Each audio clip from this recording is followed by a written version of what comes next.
അഭിഷേക പൂന്തിരയായി അനുതാപ പൂങ്കതിരായി അലിവിന്റെ തേന്മഴയായി ഒഴിയുകയായി സന്ധ്യാവചനങ്ങൾ സന്ധ്യാകിരണങ്ങൾ സന്ധ്യാവചനങ്ങൾ സന്ധ്യാകിരണങ്ങൾ. സന്ധ്യാവചനങ്ങളിലേക്ക് നിങ്ങൾക്കെല്ലാവർക്കും സ്വാഗതം.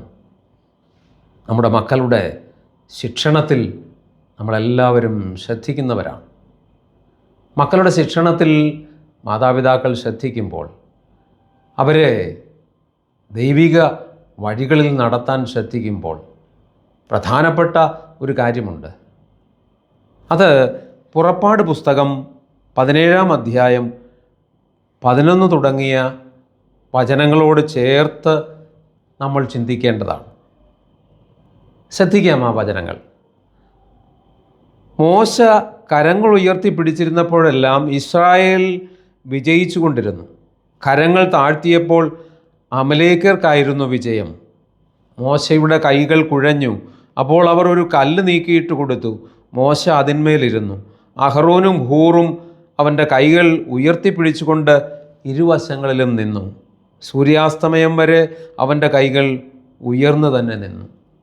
ഇസ്രായേൽ ജനത്തിനു വേണ്ടി കരങ്ങൾ ഉയർത്തി പ്രാർത്ഥിക്കുന്ന മോശ, എപ്പോഴൊക്കെ മോശ ആ ജനത്തിനു വേണ്ടി കരമുയർത്തി പ്രാർത്ഥിച്ചുവോ അപ്പോഴൊക്കെ അമലേക്കരെ പരാജയപ്പെടുത്തി ഇസ്രായേൽ ജനത്തിന് യുദ്ധത്തിൽ മുന്നേറാൻ പറ്റി.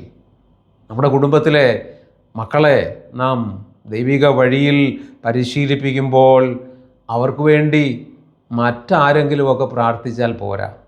ഞാൻ ഈ വചനഭാഗത്തോട് ബന്ധപ്പെട്ട് ചിന്തിച്ചൊരു കാര്യമുണ്ട്. ഈ മോശയുടെ കരങ്ങൾ തളർന്നപ്പോൾ കൂടെ ഉണ്ടായിരുന്ന അഹറോനും ഹൂറും പ്രാർത്ഥിച്ചാൽ മതിയായിരുന്നു. പക്ഷേ അവർ പ്രാർത്ഥിച്ചാൽ പോരാ. ആ ജനത്തിനു വേണ്ടി മോശ തന്നെ പ്രാർത്ഥിക്കണമെന്ന് ദൈവം ആഗ്രഹിച്ചു. അപ്പോഴാണ് ദൈവം അവർക്ക് വിജയം നൽകുന്നത്.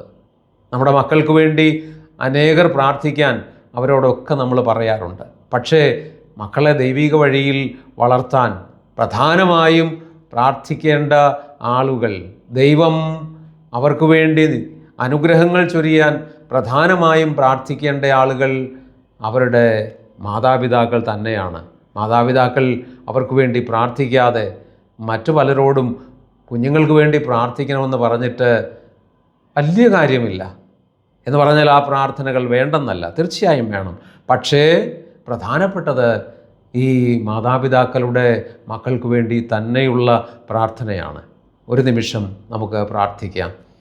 ഞങ്ങളെ ഓരോരുത്തരെയും സൃഷ്ടിച്ച് കുടുംബങ്ങൾക്ക് രൂപം നൽകാൻ ഞങ്ങൾക്കിടയാക്കിയ ദൈവമേ, ഞങ്ങളുടെ മാതാപിതാക്കളിലൂടെ അവിടുന്ന് ജന്മം നൽകുന്ന മക്കളെ അങ്ങയുടെ വഴിയിൽ വളർത്താൻ തക്ക വിധം നിരന്തരം ആ മാതാപിതാക്കൾ അവിടുത്തെ സന്നിധിയിൽ അവർക്ക് വേണ്ടി പ്രാർത്ഥിക്കാൻ അവിടുന്ന് കൃപ ചെയ്യണമേ. ഞങ്ങൾക്ക് വേണ്ടി എപ്പോഴും പ്രാർത്ഥിക്കുന്ന പരിശുദ്ധ അമ്മേ, മാറിയ യോസേപ്പ് പിതാവേ, സകല വിശുദ്ധരെ മാലാഖമാരെ ഞങ്ങൾക്ക് വേണ്ടി എന്നും പ്രാർത്ഥിക്കണമേ. ആമേൻ.